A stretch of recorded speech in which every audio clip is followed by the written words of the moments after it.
You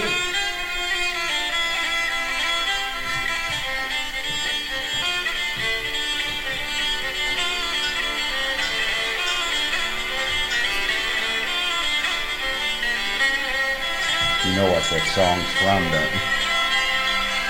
Sounds so familiar. Last of the Mohicans. Yeah, okay,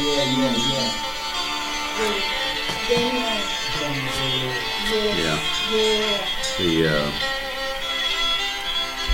The title to that rendition is The Kiss. I thought since we are heaven and earth kissing, I thought I'd play it. What do you want to? That's good. There you go.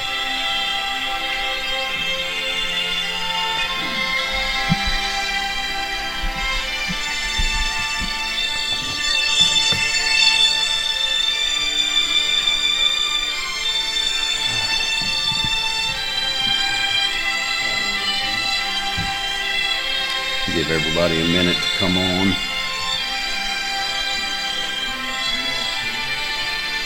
Good to be here this morning.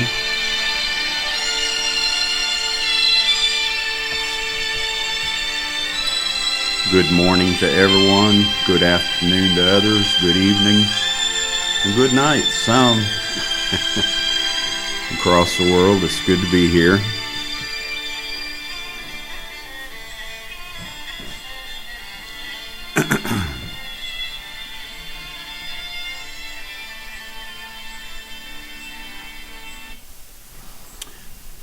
Good to be here. Good to have the understanding that we have.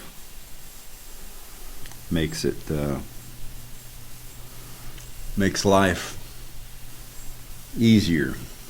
You know, I always thought about the word disease. Mm-hmm. If you look at the word disease, it's dis-ease. And Interesting. Yeah, you're right. so we are not diseased. We are at ease in our understanding. It sounds like either Patty or Alan has come Patty. in. I heard Is the it? garage door. Patty's here. Oh, okay. So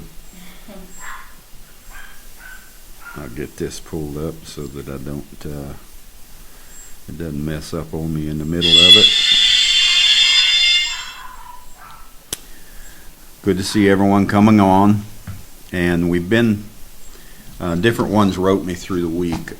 Last weekend I had some things going on. I just couldn't be here. Those things are finished and over now, and it wasn't anything that was serious, but I just couldn't be here last week. So we're back this week. We talked on the cycle of fear. We talked on the cycle of fear, and then from fear, wisdom, and then perfect love. So we are in that cycle, and the same way with every other cycle. It keeps going around and around. You fall into that cycle, and you come into something that you don't know about, and it's a little bit of fear about it, and then you gain the wisdom on it, and then you move into perfect love, or you move into how to handle that situation, and you just keep running that cycle in your life. So it's not like I used to be fearful, and now I've overcome my fearfulness through wisdom, and then I got beyond wisdom. I'm just perfect love. Well, I'm all three, and I continually run that cycle of coming to that perfect love and understanding.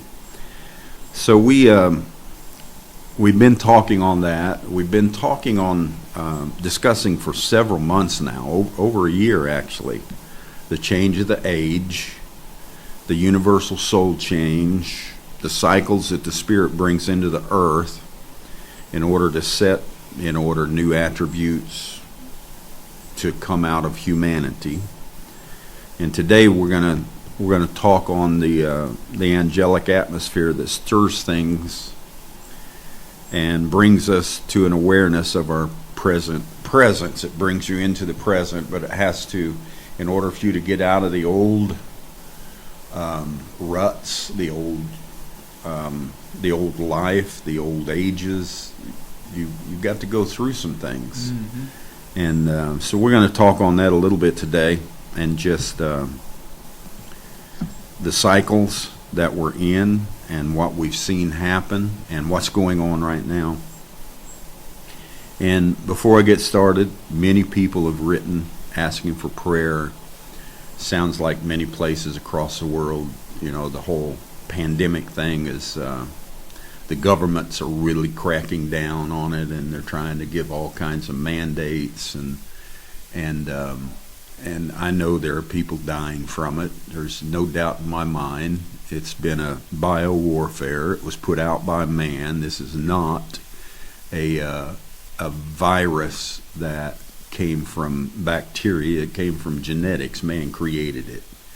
And so they're having a tough time winning the war that was started, and this was used upon us. So be in prayer for those across the world that are going through that right now, that tightening grip, which is one of the things that's happening here. And so where my daughter works in Virginia, of course, they're going through the whole. Virginia is a hotbed for the whole CRT, critical race theory, and the parents are just literally steaming over all of the incorrect and untruths that lay within all that, and then they turn around and try to teach it to the children. So where my daughter is at there in Virginia, they've had alerts and lockdowns. Of course, she's a manager in a hospital over the surgical floor, and they're telling them to prepare themselves for all kinds of things that could start happening any moment that has to do with violence and internal war, so to speak. So be in prayer for them. Be in prayer for those that have asked across the world. There's so many. If I started naming it all off, that would take up the whole time. Be in prayer. Send your energy of love, your energy of healing. Keep that vibration out there. Your vibration is what is making things better and bringing things to order. So we've been discussing these things. The angelic atmosphere stirs things, brings us to an awareness of our presence. It brings us up to date. We took notice over the last year of many cycles brought on by the orbits of the heavens. We know that there have been cycles that have come, and we see them. They're continually moving in the earth, in our personal lives, many cycles. We took notice of many cycles brought on by the orbits of the heavens, the characters of the zodiac, exactly how they line up, which I've been looking at something that just went on here in October in the heavens, and they call it the three monsters have come back together again, and it's Pluto, Saturn, and Jupiter. And when these three come together in an alignment with the sun, very strong vibrations of disorder and chaos. And so I've been watching that, and I'll probably mention some things on it as I read through it and see more and more about what it's talking about. And all it is, some people say, well, you believe that the planets can do all that? No, but I believe the vibration coming off the planets can do all that. And they do have a sound vibration going throughout the universe. You can go into science and astrology, and you can listen to it. You can hear the sounds of the universe. And so those vibrations bring on different things as they match up. So we have that, the characters of the zodiac, the movement of the spirit in the earth. is a great thing that's happening. The church in the wilderness, we've seen that cycle. We've seen the cycles of the zodiac. We've seen the cycles of the orbits in the heavens. We've seen the cycles of the church in the wilderness, the church ages. We've seen the cycle of 7 messengers, and Brother Branham told us when you come to that last messenger, everything changes. That cycle's finished.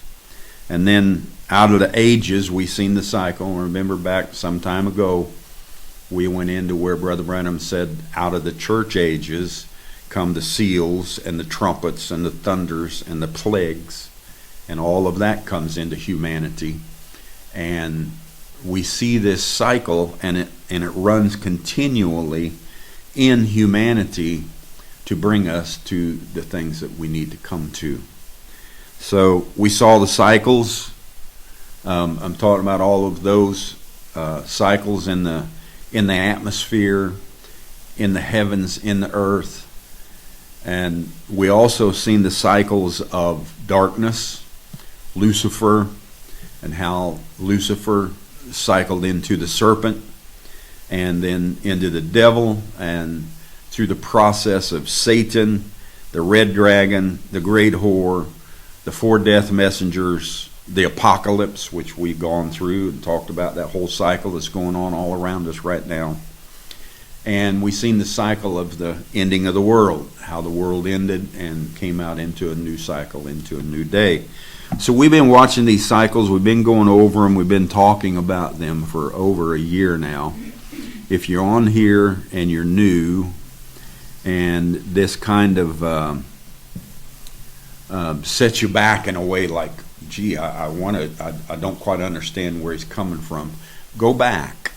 And it's on our website, spiritualenergy.net. And you can go back a year and a half, and there's not that many fellowships. We only do one a week normally. So you can go back and go through those, and it'll catch you up to date to where you can understand what we're talking about. So we've seen those cycles of Lucifer. We've seen those cycles of the heavens, the zodiac, the church ages, the seals, the trumpets, the thunders, the plagues. We've seen all of those cycles rolling through, and the cycles of Lucifer. And we saw the cycle of resurrection. If you remember, some time back, we went through the cycle of resurrection, and how that there was 4 life messengers.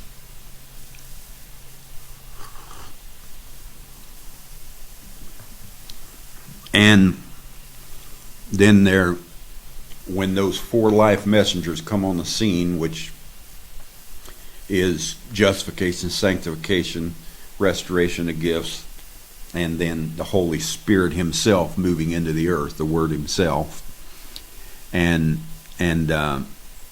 taking all of this into resurrection. We've seen that cycle, the 4 life messengers. We've seen the cycle of the dissension of the saints, how that they coming down through a horizontal rapture, so to speak, a dissension coming through humanity as we all continue to descend and descend and descend from theophany into earth, into humanity. So we've seen that dissension of saints.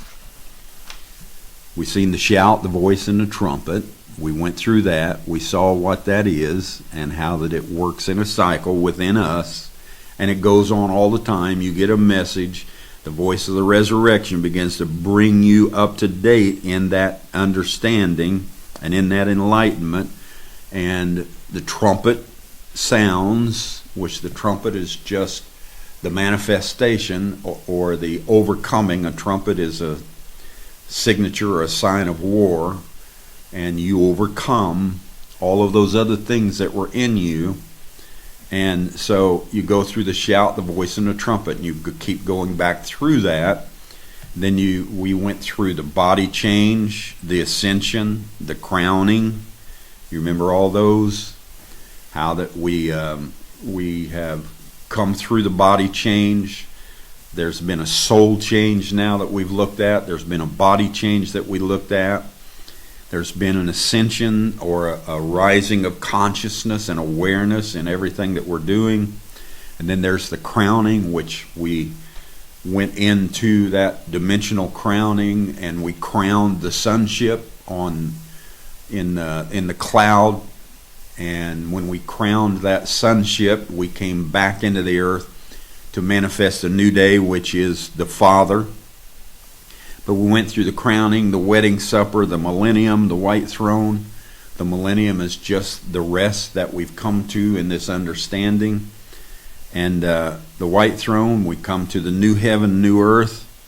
And the ending of all those things in that old cycle of church, or church in the wilderness. There was church, bride, wife, male, female, marriage. All of that was that whole cycle of the church ages.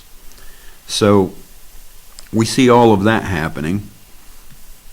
And then in Matthew 22, we caught the understanding of a new cycle coming into the earth.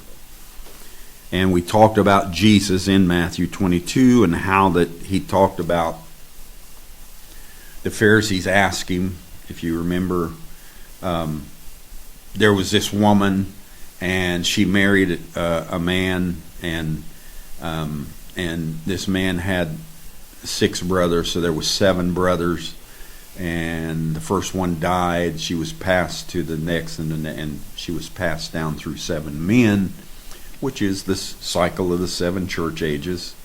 And then they said, and in the end, all 7 brothers died, and in the end, the woman died also. So that was all over with. So then in the resurrection, whose wife shall she be? And Jesus said, you do err, not understanding the new cycle is coming.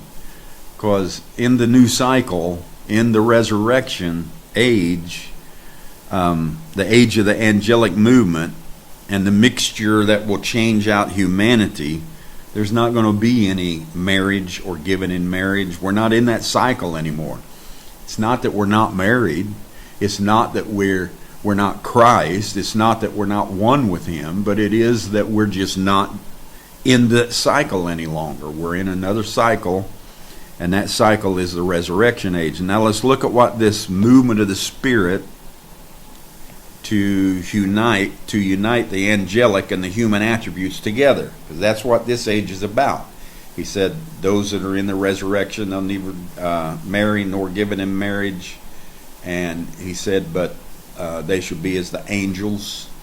And so we see an angelic power coming in to humanity after we go through the shout, voice, trumpet, after we go through the body change and the rapture and the wedding supper, and after we come through all those things, done the crowning and come out on the other side, it's a whole brand new age, and it's an angelic atmosphere coming in to this human attribute, and together bringing us one in humanity with heaven and earth, or with angel and human.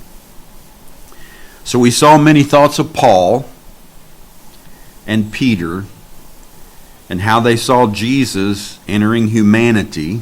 We read that in Hebrews the 2nd chapter, and in Hebrews the 12th chapter, and in many places. You saw how Jesus first entered humanity in a lower state than angels, or in a state of humanity that didn't yet have these angelic powers emanating or being a part of them, or being a mix. Hadn't yet entered that resurrection age. They saw Jesus entering humanity lower than the angels, and then seen him rising higher in understanding than the angels. Paul said that. It said he went through his human stint, so to speak, and then he was raised up higher than the angels, or he took on an angelic power and a human power and brought those two together, which raised him higher than just an angelic power. And that's where we're entering into now, is this, we were lower than the angels, in humanity, and then we begin to mix that angelic power of the resurrection in with us, and now we're moving because we have a human side and a humanity working in us, plus the angelic power that's within us, the angelic authority, the atmosphere. It puts us in a higher position than we would have been if we'd just been angels. So we saw many thoughts.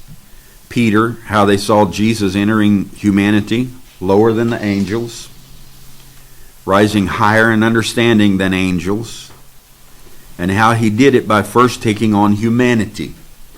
Dropped himself lower, started taking on humanity, and then we seen how that once he did it, he took on humanity, and then moving to the angelic age, or the angelic power being mixed in with humanity, becoming greater than angels by themselves.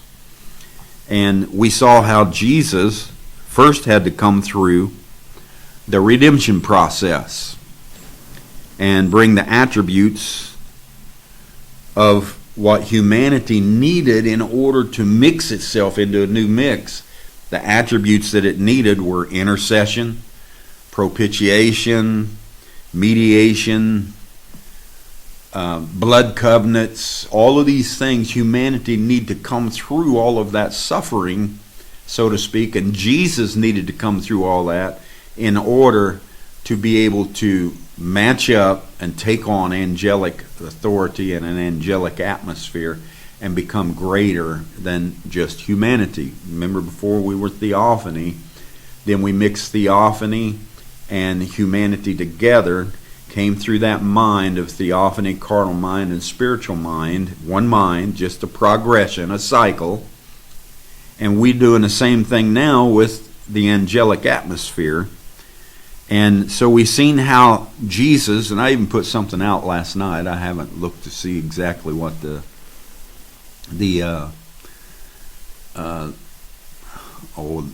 haven't looked to see how people felt about it yet, but I said that, can you believe that Jesus needed to be redeemed? And then I said, I put the quote from the Future Home where Brother Branham said Jesus took on a part of the earth and began to wear it, and so he was redeeming himself, and through redeeming himself he then brought on redemption for the entire human race. So when I saw that, I was reading Future Home, just going through things, and I thought, wow, this is nice. So it tells me that I'm not separate from Jesus. Jesus is not this all-glorious power that's just greater than me. He became sin, that we might become his righteousness. And, I could say it the other way around if I wanted to. I became sin that he might become righteous. Mm-hmm.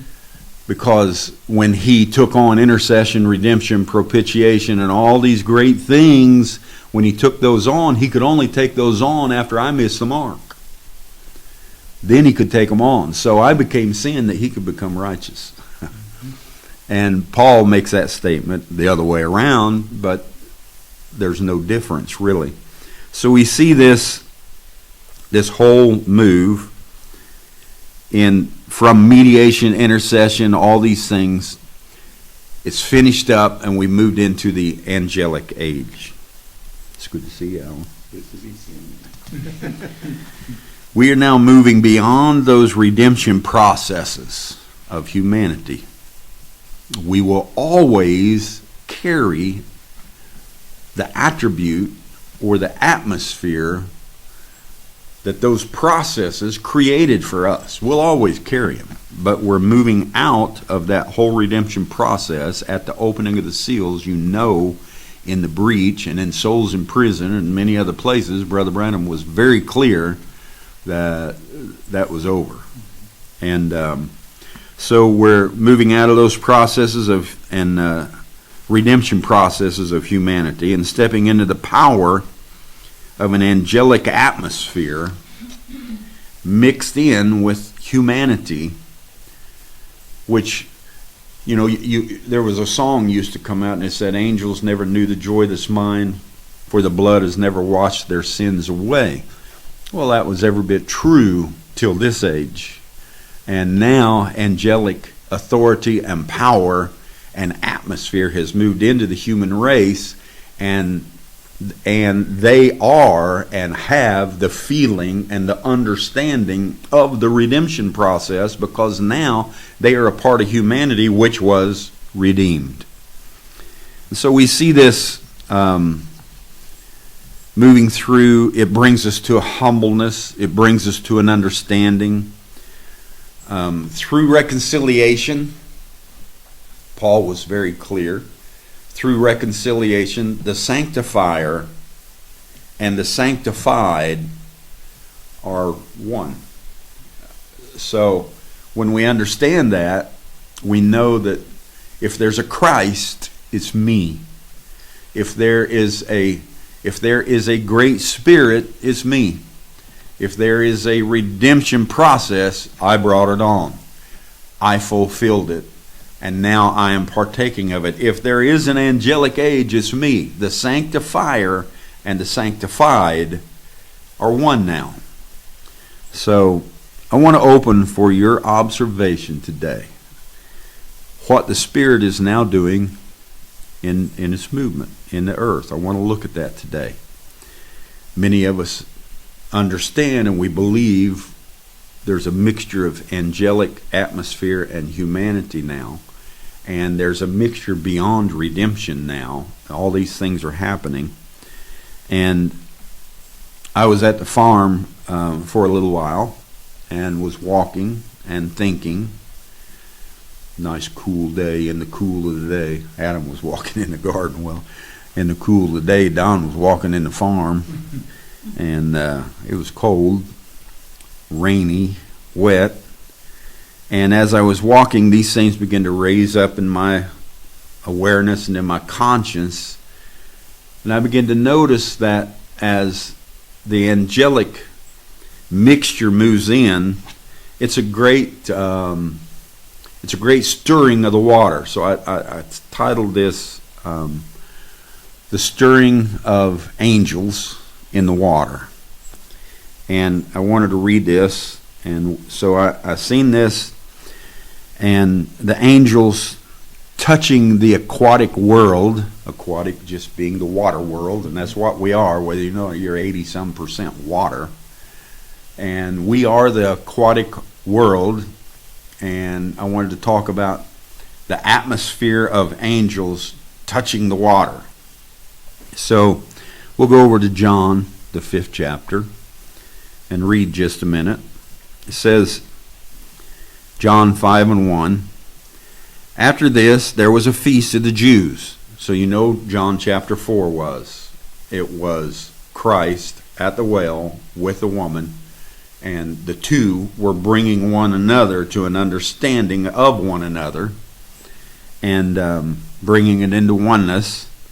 And so after this there was a feast of the Jews, and Jesus went up to Jerusalem. So it says, now there is at Jerusalem by the sheep market a pool, which is called in the Hebrew tongue Bethesda, having 5 porches. In these lay a great multitude.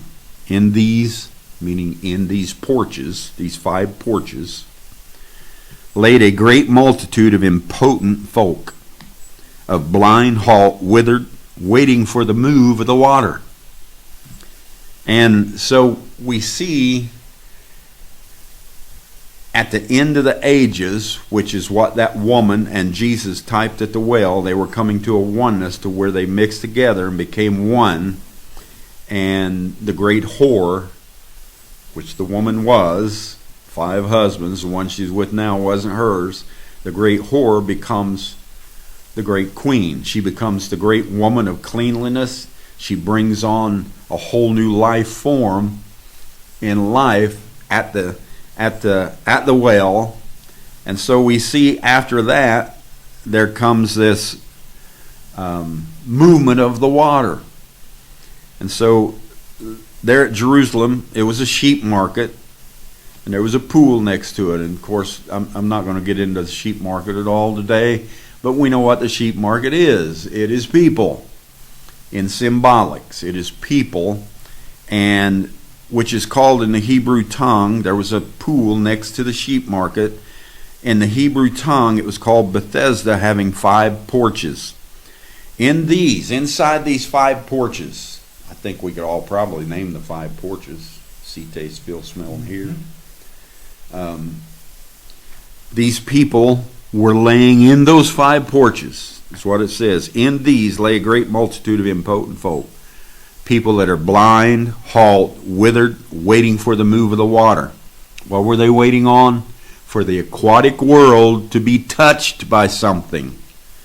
Now, we see at the end of the Pisces, the church age cycle, humanity is still laying within those 5 porches. I mean, look at them. That's the dominant thing in their life. They can't see past see, taste, feel, smell, and hear. They can't go into the other senses. It seems like they can't go into the spirit. It seems like they can't. They're trapped in what they see, taste, feel, smell, and hear, and it's made them impotent.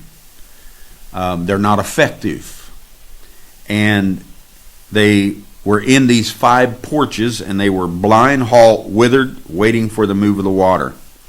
So we see them still laying in these 5 porches. That's what is dominant in the earth right now.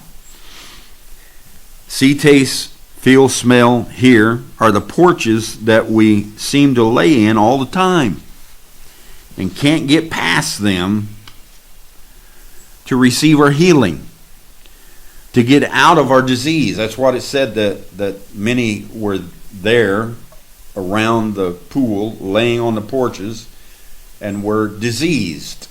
And so we can't seem to get out of those 5 porches or get out of our disease and get into the pool that's being stirred, the aquatic world that's being stirred by angels. So, but that's the way it is. You know, we take on diseases, all sorts of diseases, and all the word disease is, if you break it up, it's dis-ease.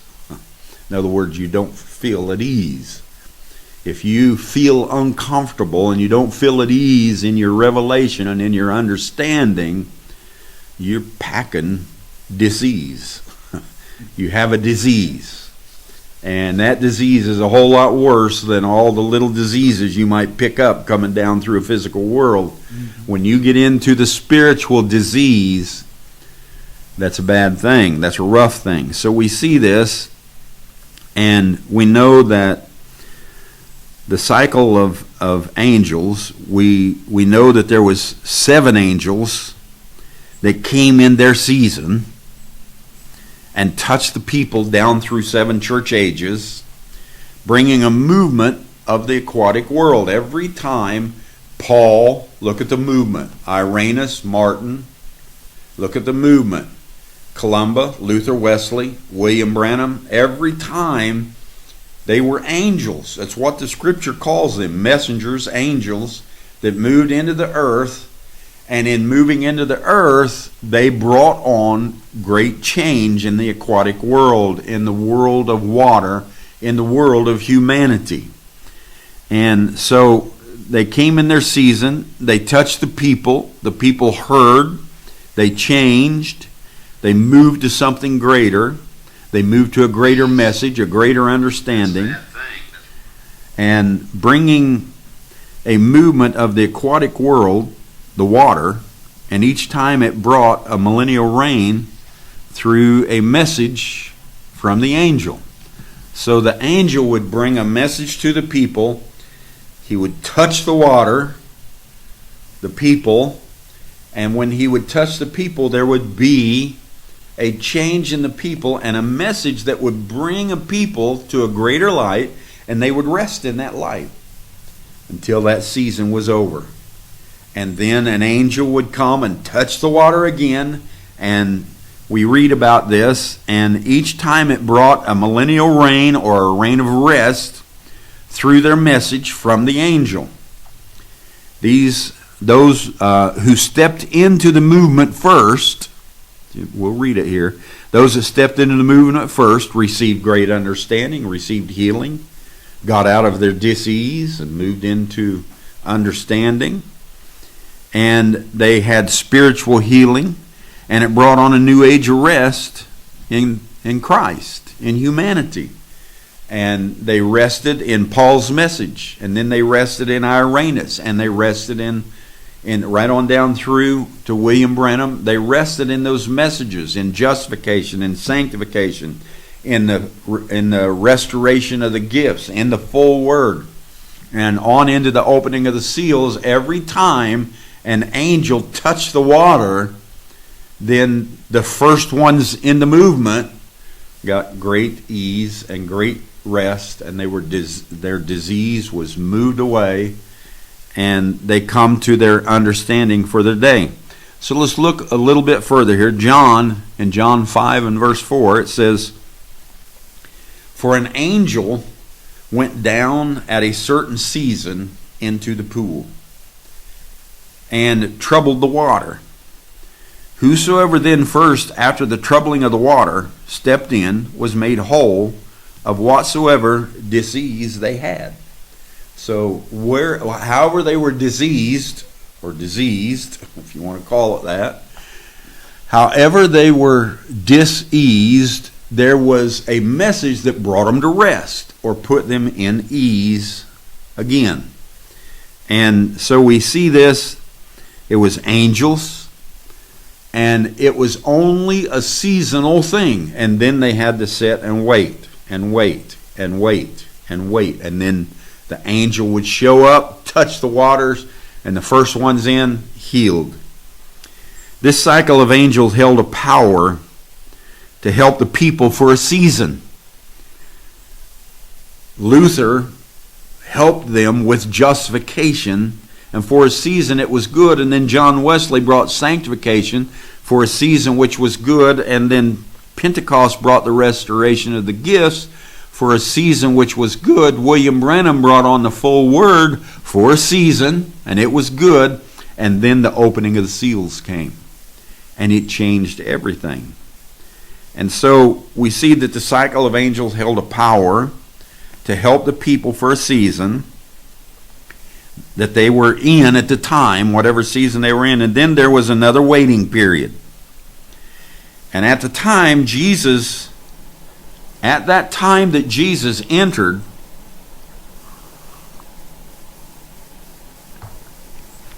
the area, at the time Jesus entered that area where the 5 porches were, or at the time that Jesus entered into humanity, that's those 5 porches: see, taste, feel, smell, and hear. It's the way we connect with everything. You have to move beyond those into memory, reason, affection, and imagination, and spiritual mind to get out of those 5 porches and come to an easement. You know what an easement is? An easement is a way through. Mm-hmm. Someone else owns the property, and you got property behind, and you got no way in. Then there has to be an easement set up for you that you can get through that. And that's what went on during those church ages. That property, there was no title deed. It was laying in the hands of the Spirit, but He made an easement. Jesus Christ was an easement to go through the property and the processes of those wilderness ages and get to your own property. Get to your own place, to your own standing. So we see this. Now this cycle, when Jesus entered the area of the 5 porches, this person, had waited 4 decades, 38 years, 4 decades. He had laid there and waited, hoping to to get into the movement of the aquatic world when the angels touched the water. So Jesus came in there. He had waited 4 decades, 40 years, to receive healing and understanding. When the last angel in the church ages cycle finished, we waited 4 decades. 40 years we waited from 63 to 2002 before the angel began to move again, before Christ himself got out of that cycle and out of the church ages and out of the wilderness and out of all those things.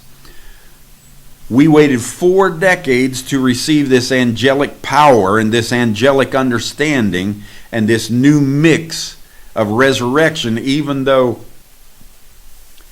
it was on the scene at the opening of the seals. We were caught up, impotent, blind, withered, crippled in every way, and couldn't get out of the 5 porches of see, taste, feel, smell, and hear. And we went through 4 decades of trying to get out of those things into a real spiritual world where our disease was healed, and we come to a greater understanding, that angelic power through humanity, opening us up into a new season of resurrection. So when Jesus stepped on the scene, he broke the cycle. Now look, William Branham told us at the opening of seals, that was Jesus stepping back on the scene to break the cycle. You know, I got a question from a guy just the other day. He said, you make it sound like Moses and Elijah coming on the scene, that they've already come, and that was Jesus at the opening of the seals. And I said, you understand me, right? Yes, you got it. That was Christ coming back into the earth in new angelic type powers and understanding, and that was Moses and Elijah. So he wrote back and he said, you won't find anywhere in the scripture or in William Branham's message where the 6th seal is on the earth until Moses and Elijah come back and break the 6th seal open and bring all the judgment into the earth. So I thought, well, okay. Challenge accepted. Yeah. So I went over to the 6th seal. William Branham standing behind the pulpit, and he said, who opened this 6th seal for us? He said, Moses and Elijah, prophets, opened this 6th seal. Now notice that word opened, it had an ED on the end of it. Yeah. Which means it has already happened. Mm-hmm. Moses and Elijah was already in the earth. They were standing behind the pulpit, opening up those 6 seals in William Branham, a redeemed body, opening up those 6 seals, Jesus Christ himself back in earth again. So I wrote that down for my brother. And then I said, oh, by the way, you might want to go over to I Indict This Generation for the Second Crucifixion of Jesus Christ, and you will find where William Branham said Jesus Christ was the Lamb, the 6th seal, walking in the earth again. So I said, not only was Jesus the 6th seal walking in the earth again, but the word again means it was here before. It's here again. So I said, now I can give you 3 places where Moses and Elijah have not yet done their miraculous appearing that we think about and that we taught for so long. I said, I can give you 3 places where they already been here. So, but people constantly want to hold on to those 5 porches. I got to see it, taste, feel, smell, hear. I got to have these things, and it makes them blind, impotent. It keeps them from moving out of their disease into a great understanding. So Jesus broke this old cycle of messengers in an angelic power. What the angel was doing in a certain season, here come a man. and in humanity, he exercised those angelic powers. A new day had stepped on the scene. The cycle had been broken. He broke the sin cycle. Jesus broke the cycle of messengers, angels coming. He broke the cycle of messengers in an angelic power and brought that power into humanity. The angelic and the human natures reflexing, working together, becoming one, bringing out of humanity, bringing out of us the attributes, and bringing to the movement a new cycle altogether, and that is that humanity and human beings would operate under an angelic power and have the same powers and understanding that stirred the water, that stirred the aquatic world. It's you and I. It's not angels flying around somewhere. It's you and I that are stirring the aquatic world now. We have the power of angels within us and the atmosphere, and we're stirring things up, and we're stirring up a mix and it's coming from humanity into humanity and bringing it to a oneness with these great things. And now you notice Jesus broke the cycle of messengers. He broke the cycle of the aquatic water. He broke the angelic and the human natures and brought them together and made them one, bringing to the movement a new cycle altogether. And then you notice he broke the old angelic cycle. He broke the old Sabbath cycle. If you've read St. John 5, I'm sure you've read it before. If you haven't, you ought to. Remember how that right away, Jesus told the man, you've been laying there 4 decades. The transition's over. You don't need to be impotent anymore. You don't need to be blind anymore. You need to get up, take up your bed, and walk. When someone's up walking, they're not laying down. They're not dead. When you're up walking, that's a resurrection. Jesus said, get up, resurrect yourself, pick up your bed, and walk. So the man got up, picked up his bed, and started walking. And right away, all the Pharisees said, you can't do that. Who told you that you could carry that bed on the Sabbath day? Jesus broke all the Sabbath rules, told this man not to pay any attention to the fact that it's the Sabbath day. Get your bed and get up and go. Well, that's where we're at. We're not in any more millennial days. We're not in any more angelic message days. We're not in justification for a while, then sanctification for a while, and then on and on and on. We are in a whole new day, and the Sabbath rules and all of the things that it brings to us, that we try to live right and walk right and be right and talk right, all those things mean absolutely nothing.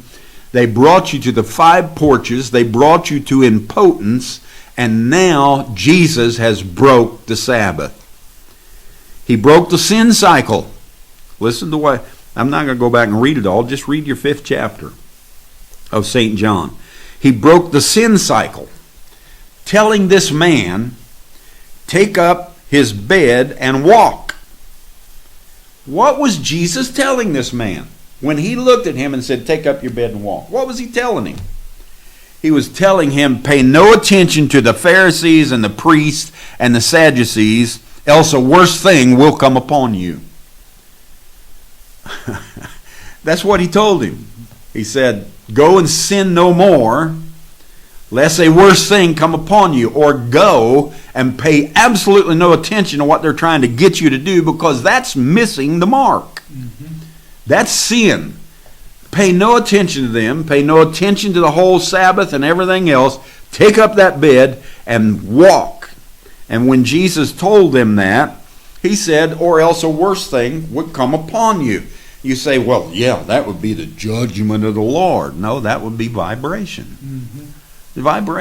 The Lord, the Spirit doesn't have to judge something. The Spirit doesn't have to bring on disease, and it doesn't have to bring on fire and consume everybody. The Spirit doesn't have to do any of that. There is vibration in the universe. And the vibration that you break into, it will bring things on. Jesus broke that old cycle. He broke the sin cycle. He told the man, don't follow their rules and regulations anymore. Take up your bed and walk. Don't worry about another angel coming to the pool and stirring the water anymore. Don't lay here anymore. Don't lay here in your impotence. Rise up and walk. This is a new day. This is a new walk. There are no more angels coming. I am the angel. That's what Jesus was telling this man. And he said, don't pay any attention to the priest, else a worse thing come upon you. You bring the vibrations yourself into your body.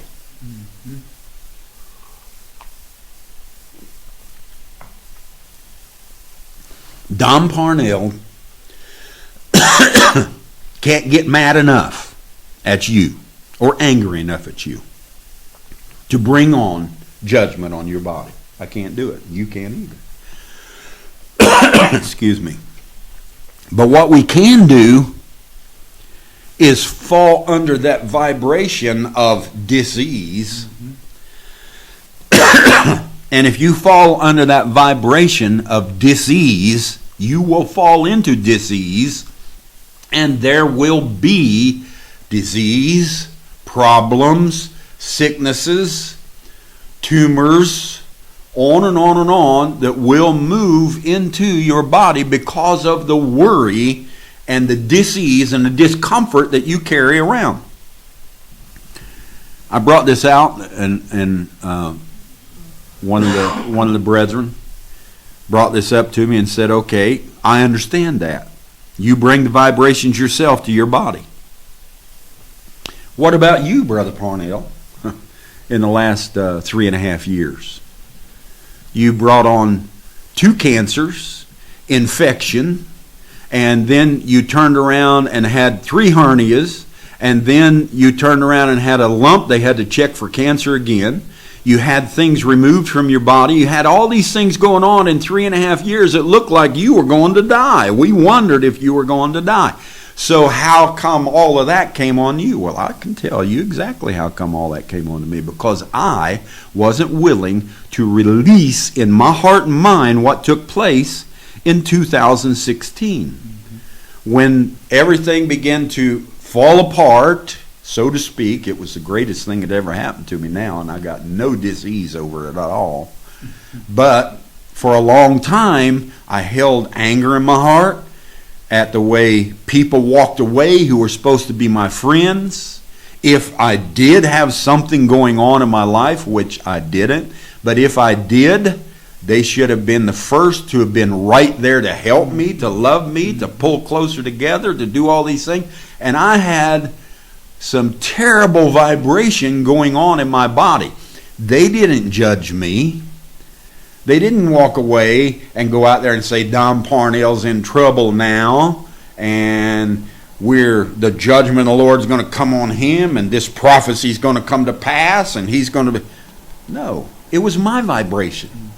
It was my vibration of feeling rejected and hurt and unloved and angry, and it brought disease, and it brought all these things upon me.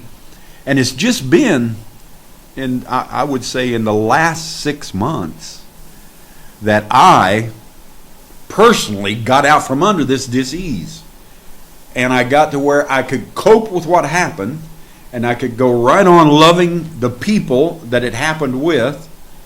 And I could keep moving right on, and I was still picking up revelation. I was still picking up understanding. I was still bringing things that were, and those things were helping me catch and overcome the vibration that was trying to stay in me, and I slow but sure washed it away.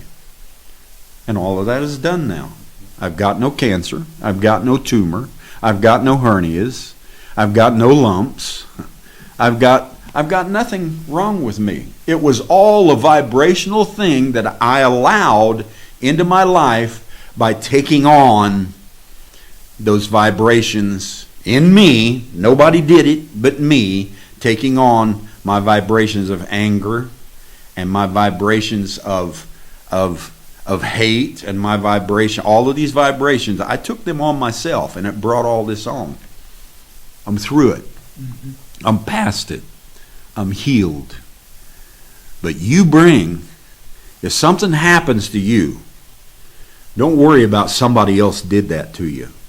Don't worry about, oh, it's the judgment of the Lord upon you. Don't worry about any of those things. Go in and talk to yourself. Take a good look at what you're carrying that's bringing those vibrations on you, that's holding you in that frequency of dis-ease. It happens to people all the time. But Jesus broke this sin cycle. You bring vibrations into your body. Jesus showed how that cycle can be broken. And St. John 5 and verse 5. And a certain man was there. He walked into the porches. Jesus, 4 decades had passed. Angels had come down through 7 church ages, touched the water, healed people. Movements went on for a season. And then the next one until we got to the opening of the seals. And the cycle, the cyclical thing changed. And it was 4 decades later, Jesus walks in to humanity, into the porches. He shows something greater is happening. And he begins to bring us to where we're no longer in dis-ease and in disarray. And there was a certain man there when Jesus walked in, which had an infirmity, 38 years, 4 decades.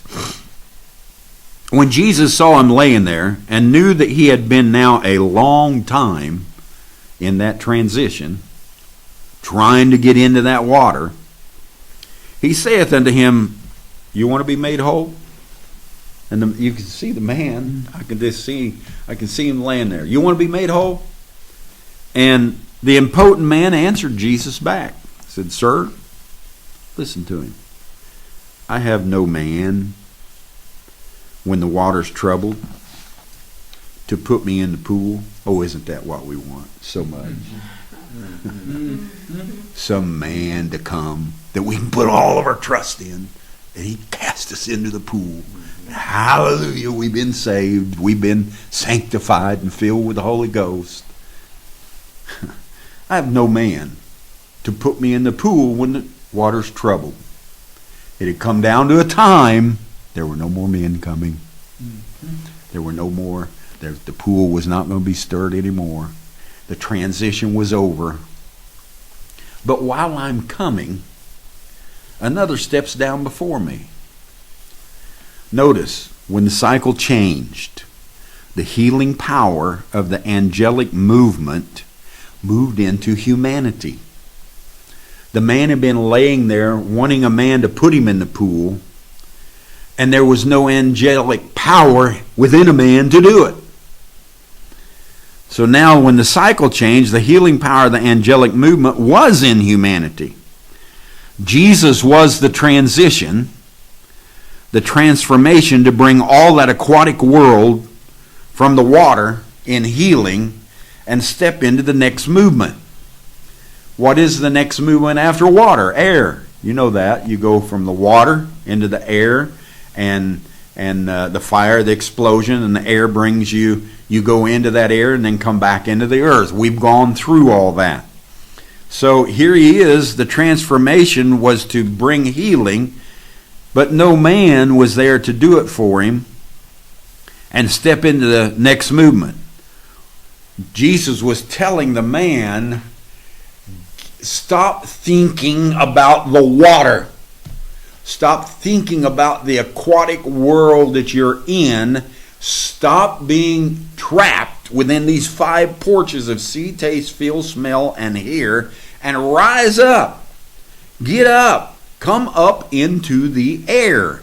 And when you come up into the air, when you rise up and get up into the air, into the new movement of humanity and angels together, you need to look at me now And I'm telling you, you and I together have a power within us that we can take away your disease. We can get rid of your dis-ease and your disarray, and we can bring you, rise you up, and just forget about all the rules and regulations, pick that bed up and walk away and praise the Lord in you for what is happening. In you is the frequency. It's not in that pool. It's not in that water. And when Jesus brought that to the man, Jesus said unto him, 5 and 8, Rise, take up thy bed and walk. And immediately he was made whole, and took up his bed and walked, and on the same day was the Sabbath. Absolutely. When you come out of your disease the same day, there's a Sabbath for you. There's a rest for you on the same day. And when you begin to rest, everybody else is going to say, you ain't supposed to rest that way. You're not supposed to wear that. You can't rest in that. You're not supposed to act. You can't talk that way. No. You can't rest that way. What are you doing carrying that bed? What are you doing acting like you know something? Who you think you are bringing on this intellect? That's all your gospel is, a bunch of intellect. You can't rest where you say you're resting. So who told you that you could rest that way? That's what you get all the time. People tell it. Who told you you could do that? Well, you need to understand. I ran into this angelic power that was beyond anything in that pool, and it was in a human being. And it was in me, and we connected, and I came to a rest. I came to an understanding.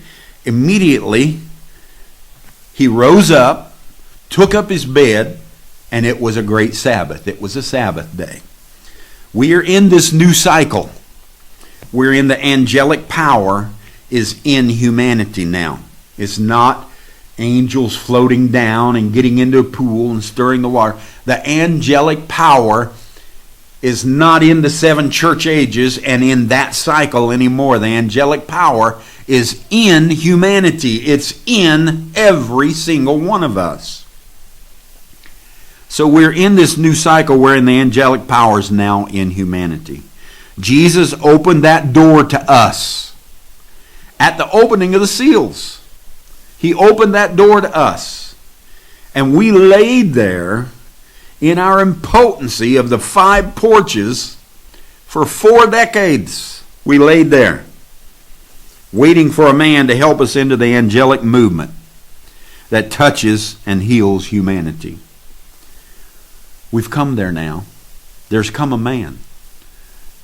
And he's brought the angelic movement into the human body, into the humanity. And that man is Christ Jesus. And he's brought it to us, the angelic movement that touches and heals humanity. That's what I was waiting for. 4 decades I've been here. We are past the rules, the regulations, the Sabbaths, and all those things of the old cycles, things that we're supposed to keep. And when you don't keep them, it brings condemnation. And when condemnation comes, it brings vibrations into your body, which causes dis-ease. It causes all sorts of things to take place. This is the stirring of the aquatic world in another way. Angels directly dropping into the pool for 7 church ages. But now it's another way. It's in every one of us. It's an angelic atmosphere and movement that has impressed and embedded itself. It has come out of our very attributes, and we now have that power to heal dis-ease, to heal discomfort, to heal disarray. We have that power within us now. That aquatic world carries us into the present presence of the meeting in the air. When we match up angelic power and authority with humanity. How long is this meeting in the air, Brother Parnell? I read where Paul talked about it in Thessalonians 4 and in Thessalonians 1, 2 Thessalonians 1. And I read about all these things. How long is it supposed to be? Aren't we supposed to go into the air, do a crowning, come back and live in the earth and live in this great utopia? Isn't this supposed to be what happens? Well, how long is the meeting in the air? Well, let me say this.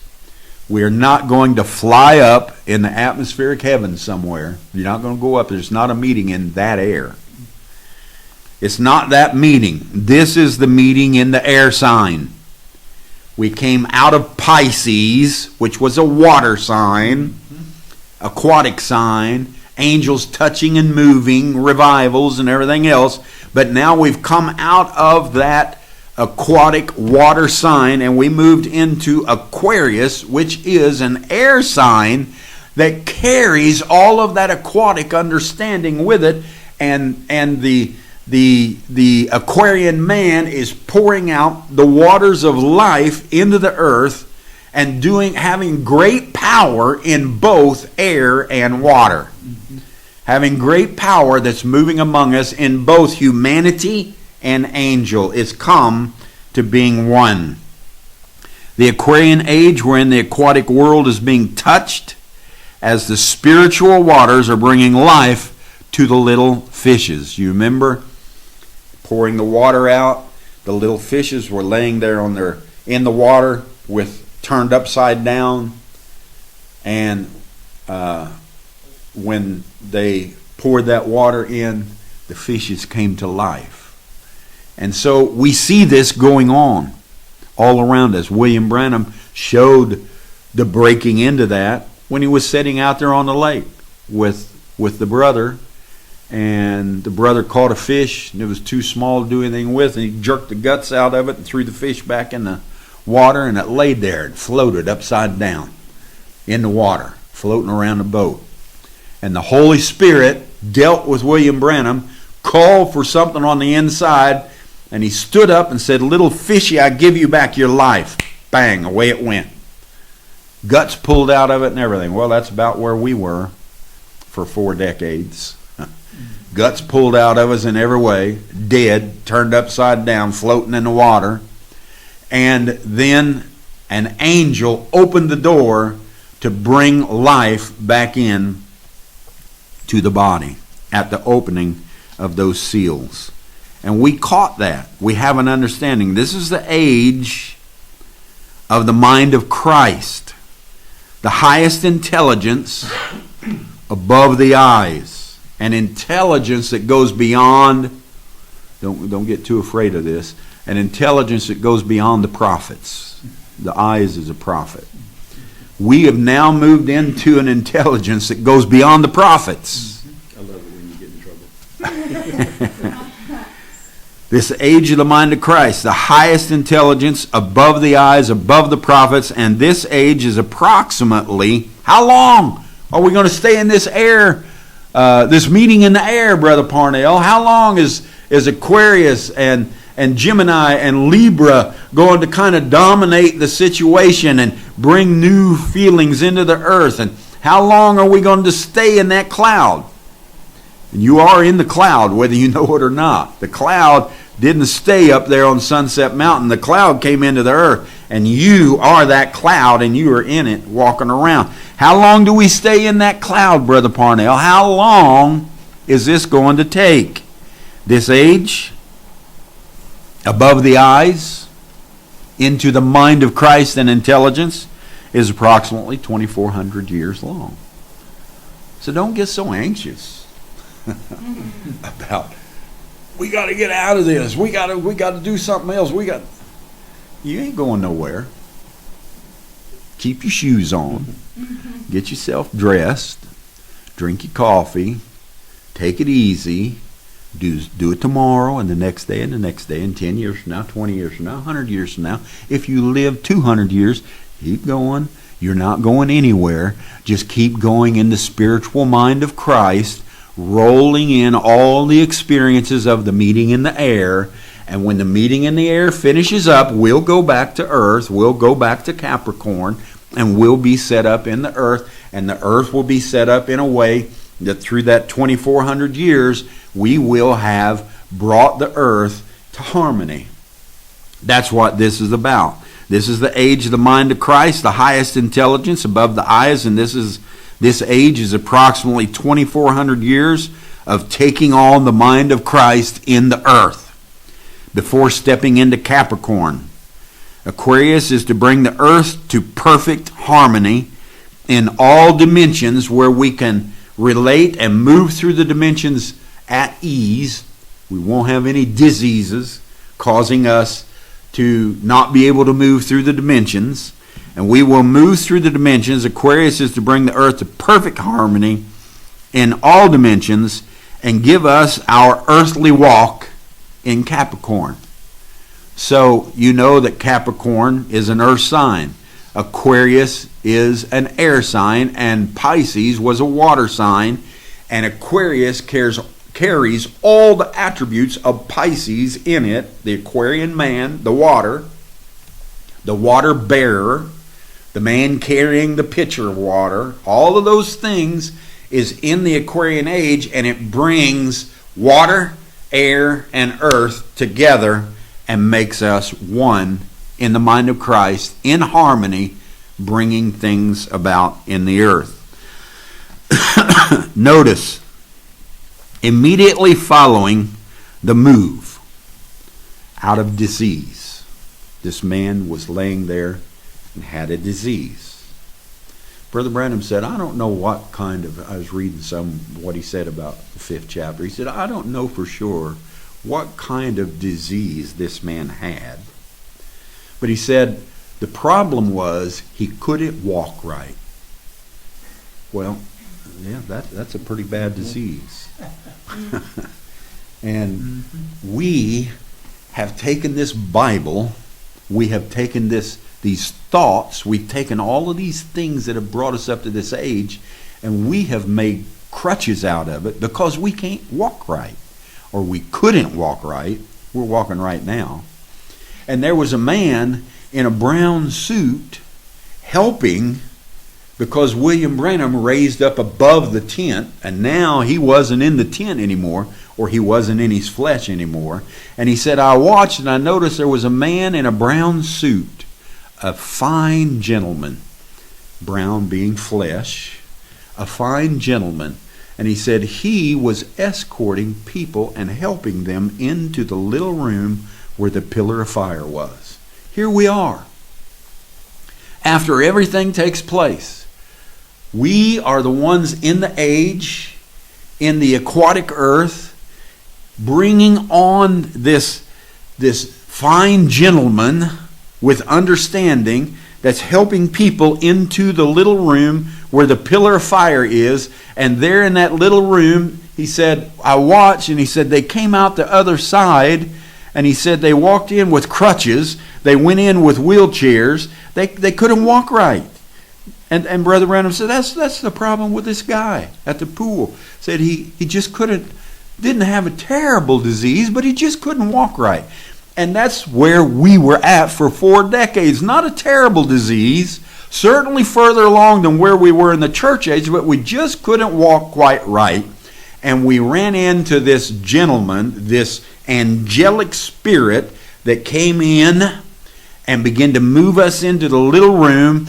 And in the little room, the pillar of fire took care of it, because he said they came out on the other side and they were pushing their wheelchairs. They came out on the other side, and he said they were throwing their crutches down and walking away. And he said they were healed, and that's where we are at in this age. We have come out of the pools. We've come out of the church ages. We've come out of the angelic seasoning, and we've moved into the real thing. And we've moved into the little room, and we understand who we are. Notice, immediately following the move out of disease, Jesus began to deal directly with the multitudes of the people. Read St. John 6. Immediately. He wasn't dealing with priests and arguing with them anymore. He wasn't fussing with the Pharisees and everything else, but Jesus moved into dealing directly with the people, the multitudes of people. The Spirit feeding them from its hand. Jesus took the 5 fish and the 2 loaves, and he began to deal with the people. 5,000 men, which means there was probably, if each family, if each man was married, then there was 10,000. And if each man had a child, there was 15,000. You could go on and on and on. He probably fed 15 or 20,000 people with 5 fishes and 2 loaves, because the Spirit began to create in this new age, in this new understanding. It began to feed us and take care of us and give us and deal with us directly with the multitudes of people. The Spirit feeding them from its hand and eating the fish and bread and dining. It's a great wedding supper. And we're eating away. Christ is the movement today in humanity.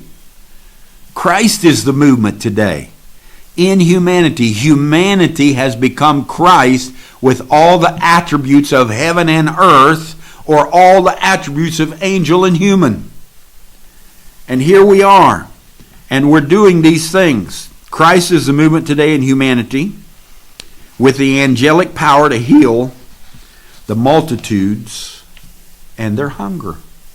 Jesus said, Philip, what are we going to do? Look at them all.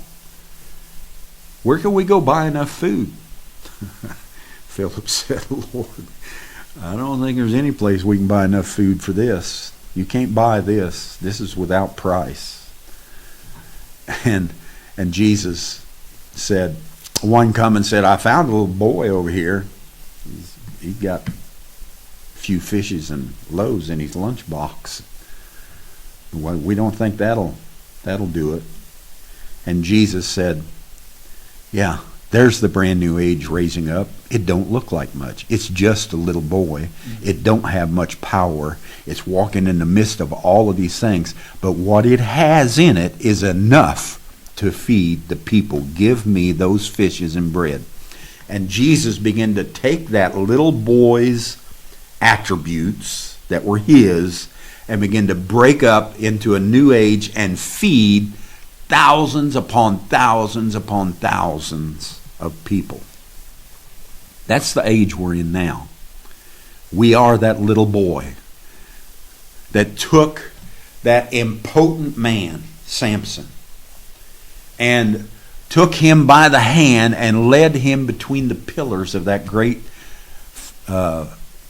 Philistine temple, and put his hands on the 2 pillars.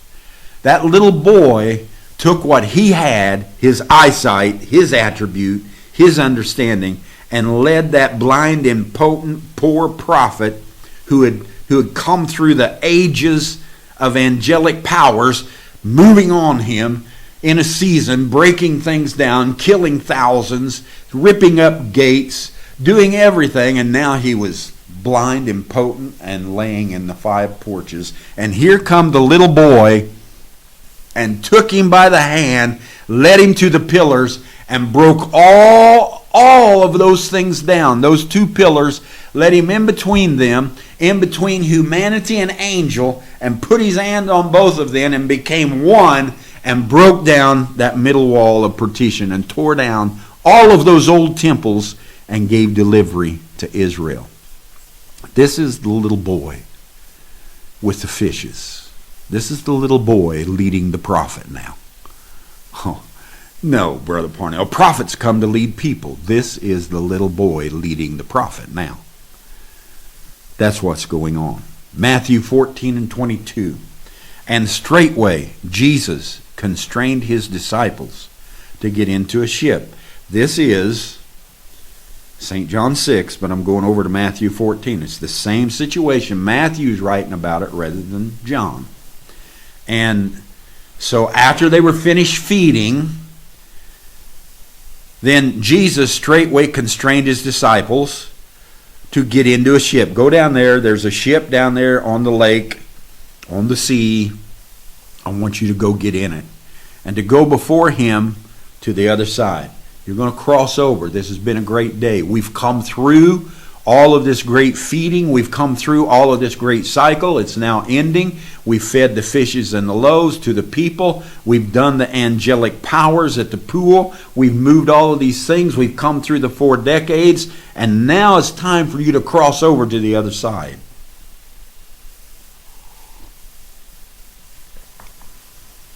And Jesus said, go get in the ship, while he sent the multitudes away. And when he had sent the multitudes away, he went up into a mountain, apart, not with the disciples, not with the multitudes anymore. And when the evening was come, he was there alone. But the ship was now in the midst of the sea. Now you know what the aquatic world is. It is people. So the disciples got into that ship, and in the midst, there's a time, a crossing over to the other side. While the disciples were in this ship, Jesus was not in the ship with them. And so the ship was now in the midst of the sea, tossed with waves, for the wind was contrary. So now we find 2 things going on with the disciples in the ship while they're crossing through the veil, going to the other side, which is where you and I are at. There's 2 things going on: wind and water. Air and water.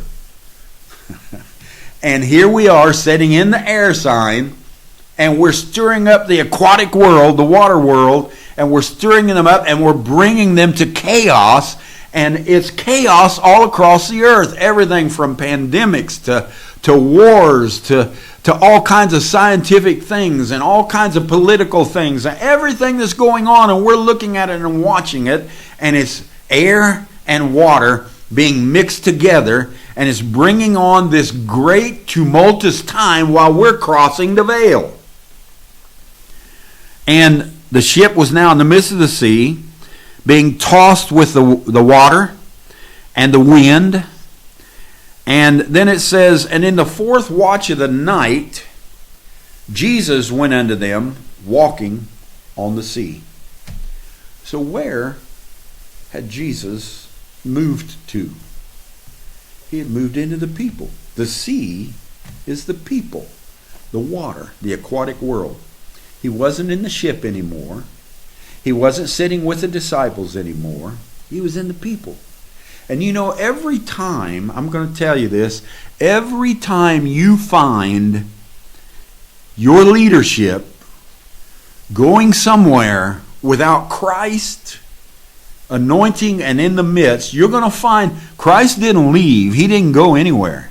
He was still right there walking in the people. And the people, when leadership, when ministries, when all of these things don't take you in the right direction, people will raise up. Take a look at what's going on today, at all of these insurrections and all of this raising up and all of these things that are happening. You know why it's happening? Because the political leadership and the religious leadership are not taking the people in the right direction. They're taking them in a wrong direction, and that causes the waves to get real tumultuous, the people to get real upset and real angry, and it causes the wind to begin to blow. It causes the air sign, and it causes the water sign, which is the Aquarian water bearer. It causes a whole lot of chaos to go on. And it was in the 4th watch of the night, Jesus went unto them walking on the sea. Now I want to say this. You've probably read that several times, and you've thought to yourself, what in the world do you mean the 4th watch of the night? Well, Israel had 2 12-hour time frames. That's the way they were set up. And one time frame was 6 a.m. to 6 p.m., and that was called the day watch. And then the watchmen in the tower, they would switch. You'd have a day watcher, and then you'd switch, and you'd have a night watch. And the night watch was from 6 p.m. to 6 a.m.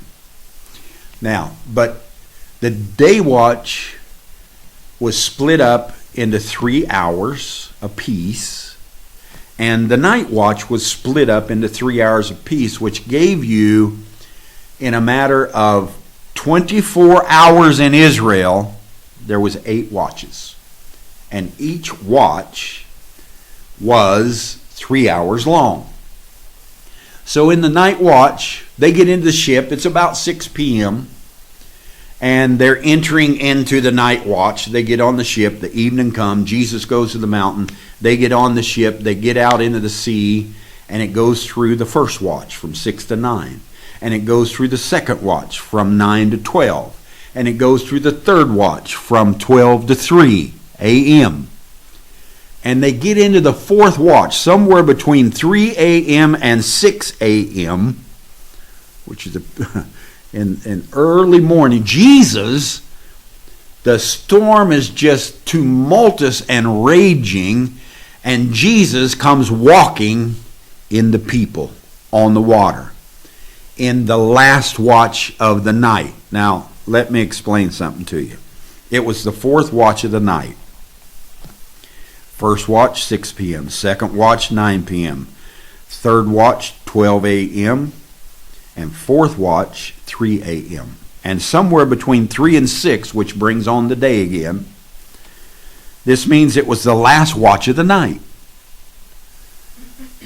And so we see the church ages, and we see the seventh church age, the Laodicean church age, was the last watch of the night. And in the last watch, Laodicea, everything begins to happen. Everything begins to change. The tumultuous, everything begins to raise up. We move into the wind, the air sign, and it's tumultuous and blowing, and we move out of the water.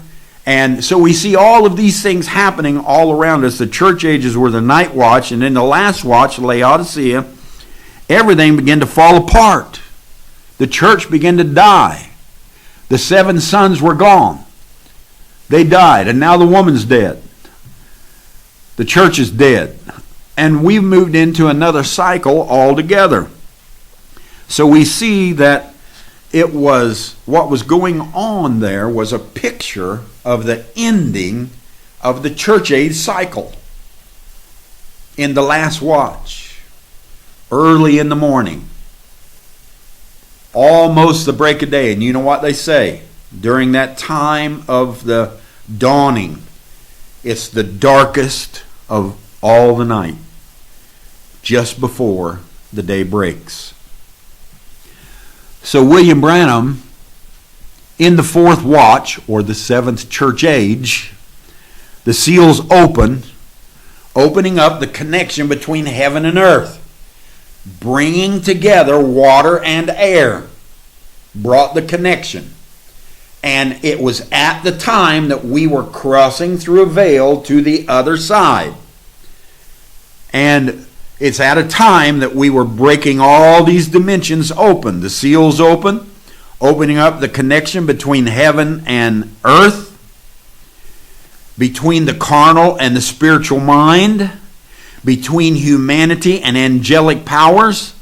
The sea, the aquatic powers of humanity began to be tossed with waves, water, and with strong winds, air. The two became one and brought on the greatest chaos. Storms raging, rains and wind and everything happening all around them.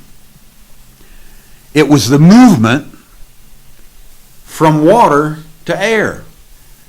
And when you're crossing the veil and going to the other side, you're in the midst of that movement. You're in the midst of that change, and hell is everywhere. But don't be afraid. It looked to be a terrible time. It looked to be a horrible time. It looked to be that the disciples had come to their fate. It looked to be the ship was going to sink. It looked to be that there's no way we were going to reach the other side from the water into the air. And both of those, water and air, the two ages, were wrestling one with another. And here we were going through that for a long period of time, trying to hold on to the old age and all of its rules and regulations. And the waves of the people was raising up saying, I don't want that, I don't want that, I can't stand that. And it was chaotic, and the wind was trying to come in, the air was trying to come in, and in that crossing over was a terrible, tumultuous time. It looked to be a terrible time.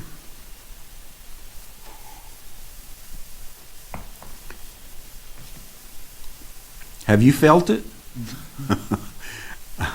If you haven't felt it, I'll tell you why. You're still stuck in the 5 porches. You're still impotent. And you're still blind, halt, and lame. And you're whining around, see, taste, feel, smell, and hear.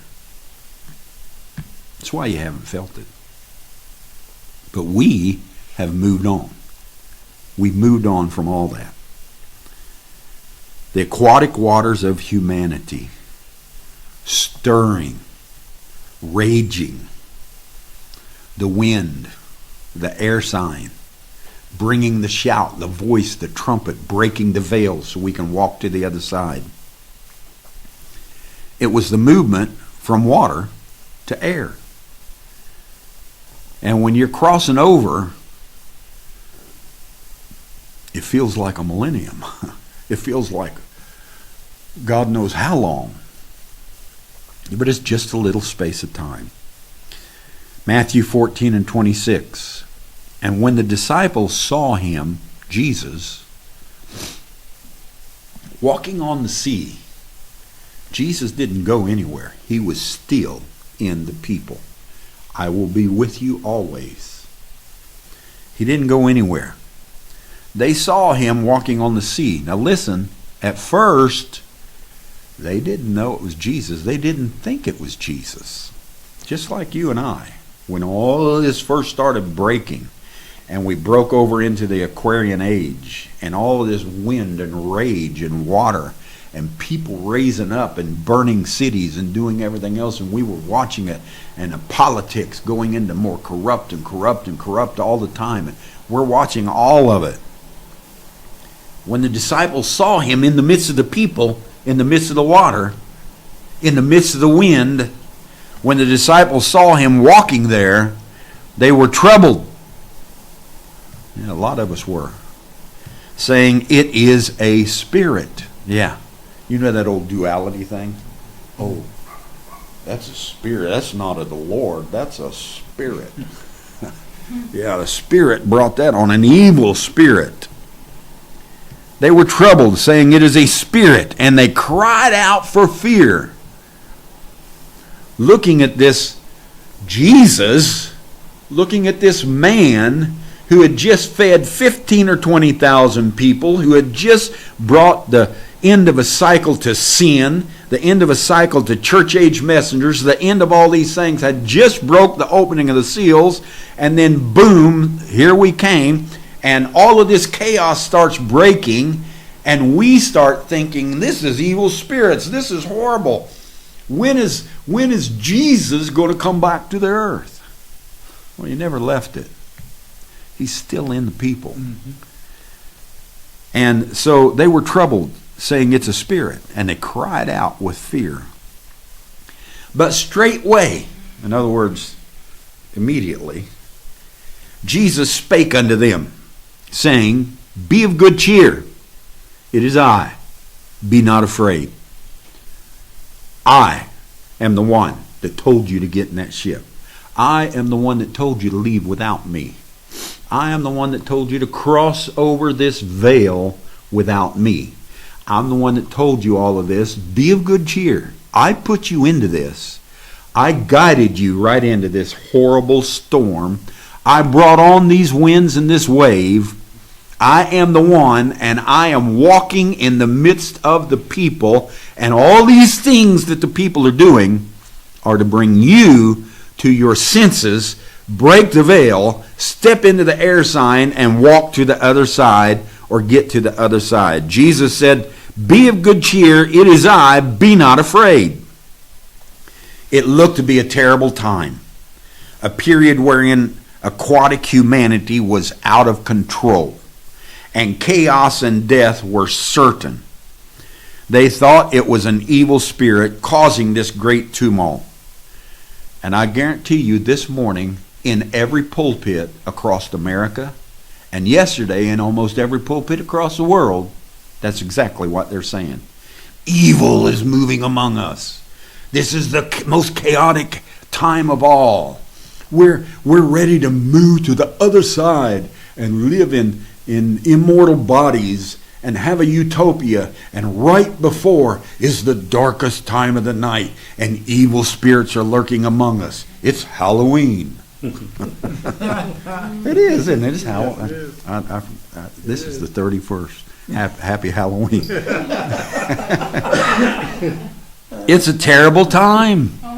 All of these devils and demons are everywhere. They thought it was an evil spirit causing this great tumult when they was Jesus in the midst of it.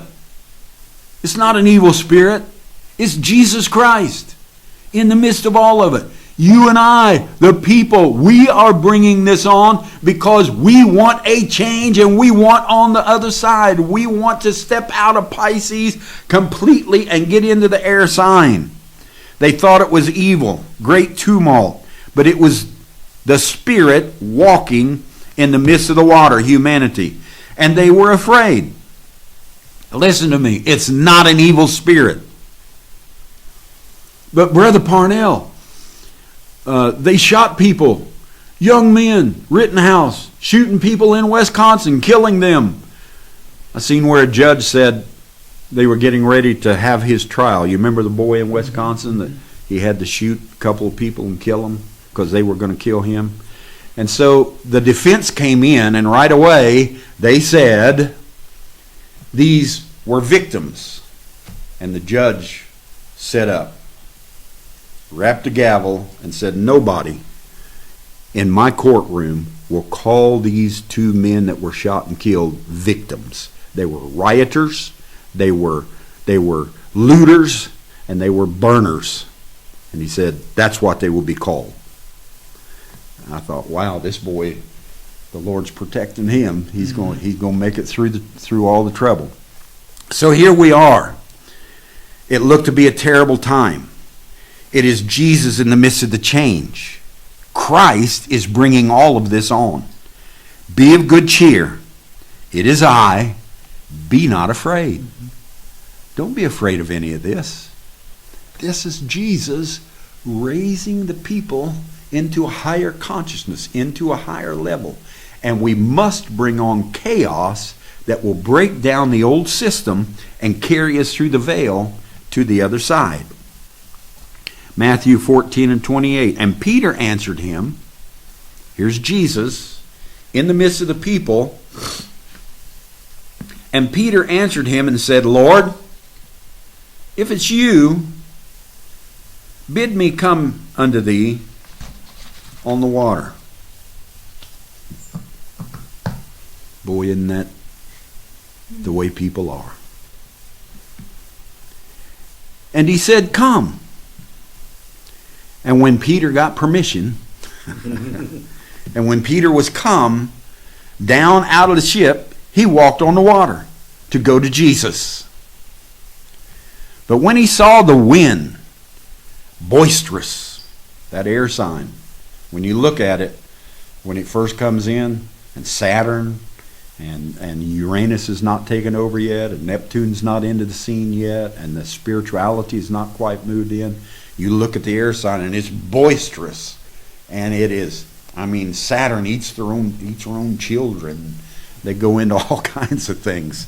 So he gets out on the water. He's crossing through the veil.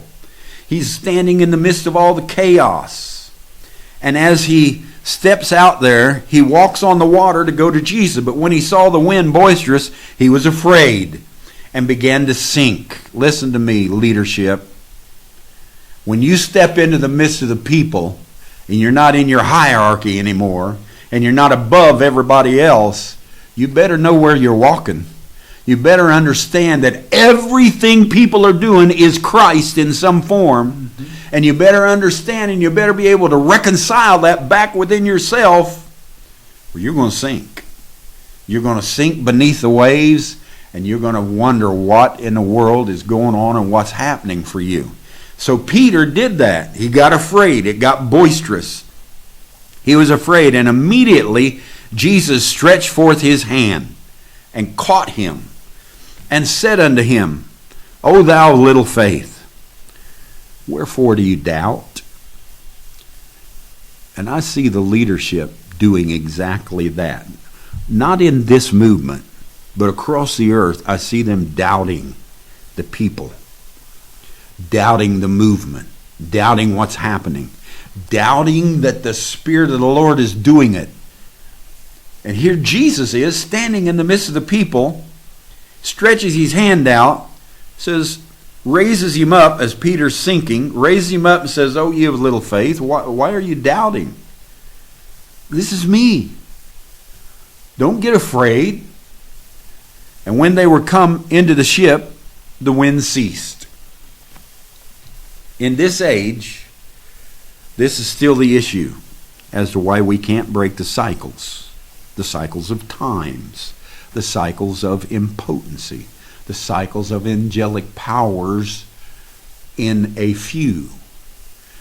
Not being able to break open the angelic powers in all of humanity. These are all cycles.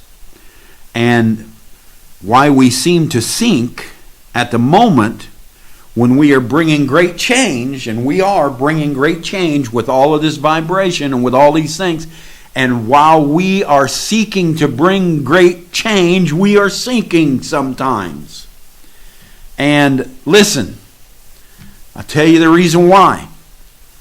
We think we have to ask Jesus to bid us come. We seek permission. Mm-hmm. Can I have permission, Lord? People make me sick with it. If it's the will of the Holy Spirit. Yeah, I don't want to get into the permissive will. I'm just like, oh my God, what's wrong with you? How long will you walk around in these boisterous things and beg permission to make a move? You are the Christ. What do you mean ask permission? I'm Christ. Move. I have said for many years now, I don't seek permission to move. I move. And if it doesn't work, I seek forgiveness. I ain't worried about permission. I'm going to do what I need to do. And I'll continue to make the next move. There's no permissive will now. You don't have to seek permission to take a step. Moses, tell your people, stay in line. We're in the wilderness. Don't take a step to the left or to the right. Don't look any other way. Look straight ahead. And if you step left or right, you're going to fail. You're going to do this and that. And we carried all that over here.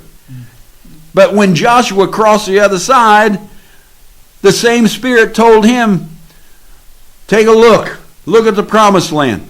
Look to the left. Look to the right. Look to the north. Look to the south. Go anywhere you want. Put your footsteps down. It's yours. Joshua didn't have to ask permission for another step. Mm-hmm. And we are in that place right now. Stop seeking permission from the Holy Spirit to do what you need to do, and just do it. Mm-hmm. That's right. Just do it.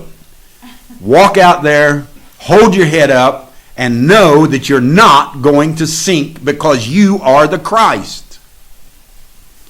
So we see this. We're not in a permissive will anymore. We are in the will of an attribute of the Father.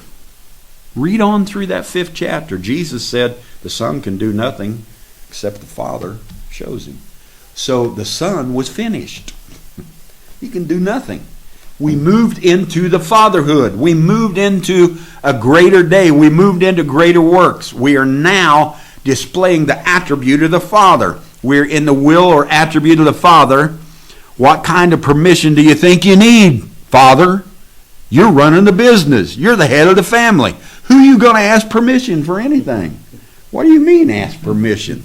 I'm the father, but I got to ask my children if I can have permission to do this. Oh, honey, can I have permission? I feel like Dan Bongino. Permission for what? Stand up. Stand for yourself. Stand for what you see. Stand for what the Holy Spirit is doing in this day. You are the Holy Spirit, and there's no permission about it. Mm-hmm. You are Him. She is Him. What kind of permission do you think you need when you're the one running the business? You're the one making every move. You're not running from the presence of the Spirit. You are the Spirit. Oh, I find myself running from the presence of the Lord. Well, William Branham preached that in 1964. Good Lord, I would hope that you'd come further than that by now. Running from the presence of the Lord. That's not what we're doing now. You are the Spirit made flesh and hold all the powers of the human and angelic atmosphere. You've brought it to one. Jonah, that's who you are. You have been through the aquatic judgment. You know, Jonah, William Branham preached a message running from the presence of the Lord, and then by the time he got to the end of the message, he said, Jonah was the Lord being spit out of the aquatic whale. The fish prepared in the aquatic world to protect Jonah spit him out, and Jonah became the God walking in earth. Because Nineveh looked at the whale, and the whale was their god. They worshipped it, and their God spit out a prophet to come and tell them what to do. You're that prophet. You are that Jonah. Jonah, you've been through the aquatic judgment, and there was a prepared place for you to keep you alive as you were tossed about in the chaos of an aquatic world. Jonah said, the seaweeds were wrapped about me, and I raised up my voice and cried out from hell. Yeah, that's where we were. We were tossed about in the chaos of the aquatic world. You've been through the seaweeds of hell, and you've resurrected out of it, and you've been spit out onto the land. And you have a purpose in life now. The waters were stirred, and there was a great place prepared for you to protect you through those ages. And we've come out of those ages, come to the other side, stepped out of the water world into the air, and we stood up and we're walking in the earth now, and we are the air sign. Go and bring the world of Nineveh to its awareness and understanding now. That's what Jonah did. You're the God that arose from the sea, from the people, and stepped up into the land with a message, a perfect message of life. Trust our spirit that the judgment is over. Good Lord, stop thinking judgment's good. You already been thrown overboard. You already emptied the ship and it didn't help. And you finally come to the point you said, I'm the problem here. Throw me overboard. And you went into the aquatic world, got into the fish that was prepared for you, and you came through all that hell, and you came through all that judgment, and the fish brought you up to shore and opened its mouth, and you walked out, and the judgment's over. Oh, Jonah had a lot of little issues that he carried from that other age. All of you going to be destroyed. God's going to kill you all. I'm telling you now, I'm the prophet. Thus said the Lord, you're going to die. Yeah, we had a whole lot of that when we came out of that aquatic world, when we came out of the church age. But that's pretty well all gone from me, at least. I hope it's all gone from you. A perfect message of life. Trust our spirit that the judgment is over. It's already happened. Don't go out there preaching, you're going to die, you're going to die, you're going to die. Go out there talking and discussing with the people about you're going to live, you're going to live, you're going to live. It's a new day. It's a new understanding. And the Spirit loves you. And his message in the church ages was, you're going to die. But now the message is, it's over. The judgments are finished. You're going to live. Trust our spirit that your judgment's over and you came through it. And Nineveh is safe from all harm. Be of good cheer. This is not an evil spirit. This is Christ. Don't be afraid. We will look at this some more and understand the seas of the aquatic world and what has happened and how the Spirit is moving in the midst of us through the prophets, through the sea of glass, through the sea of crystal, through the sea of forgetfulness, through the sea of Galilee, through the Dead Sea, through the Mediterranean Sea. All those seas are people. And when you go back and read how the Spirit strove among those seas and done many things, you're going to see how the Spirit is now operating among the people. We will see our tumult and how the angels strove across the seas to bring great change. Daniel said, I was out standing on the great sea, and I saw the four winds of the heavens. You know what those are? Those are the four angels. The angels of life. The angels of death. Whatever they're bringing into the earth. Those are the four angels. And Daniel said, I saw them strove across the sea. And I saw four things raise up out of the sea. And he tells all about many things. And we're going to talk on this because we're right in the middle of it now. We're right in the middle of the angelic power stroving among the seas, bringing us to the understanding of the sea of glass, the sea of crystal, the sea of forgetfulness, bringing us an understanding of how those prophets set on those great seas, the Dead Sea, the Mediterranean Sea, the Sea of Galilee, and many other places. And we're going to see how the Spirit is dealing with us in this day. I know it's getting late. This is the stirring of angels in the water of life. This is us taking on a whole new way of life. A whole new power, a whole new authority structure, a whole new cycle in the earth. It's happening all around us. I can see it sitting here in my little sunroom. I like that. I came through all those other buildings and I ended up in the sunroom. It's the rising of the sun. And here we are, and I can see all these things happening all around me, and I just watch it, and I jot down little things, and I say, oh, people might like to hear this. People might like to hear that. And I'm just sitting here basking in the sun and enjoying myself. And I hope you are. We are living in Ohio now.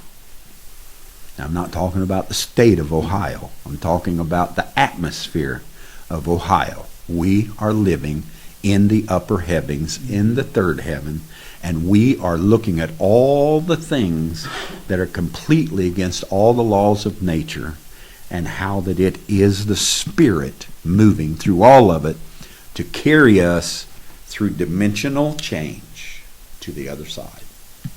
What a day.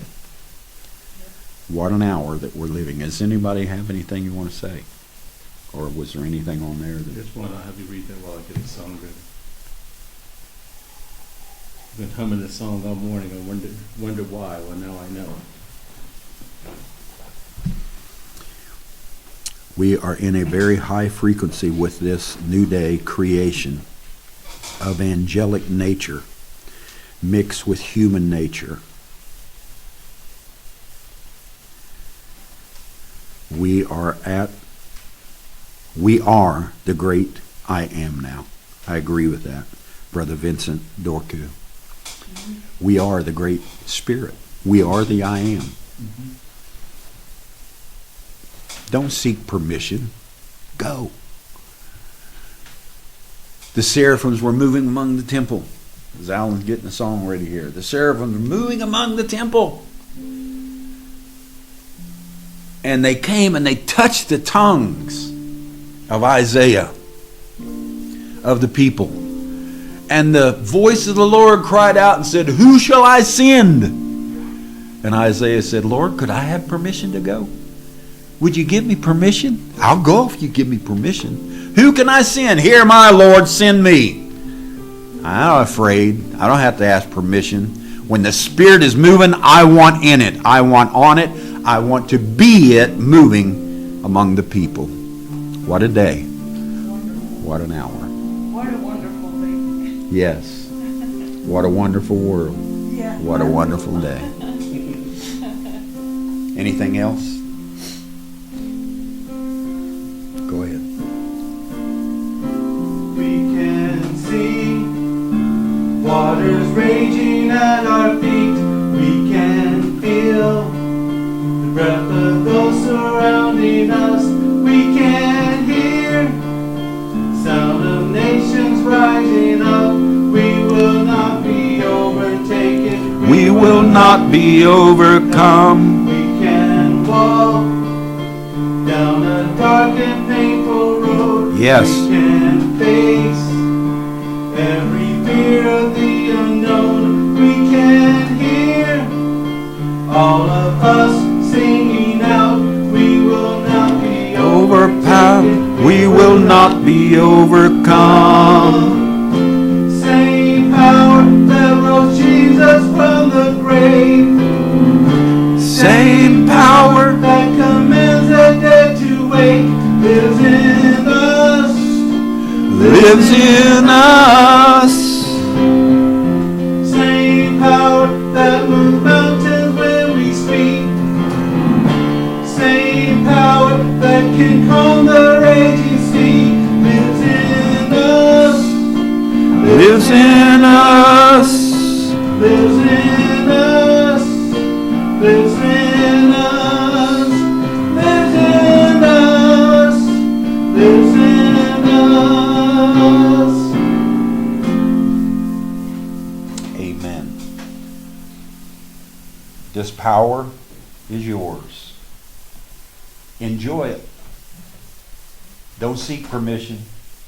Go in the name of the Lord. In the name of what lays inside you. Go.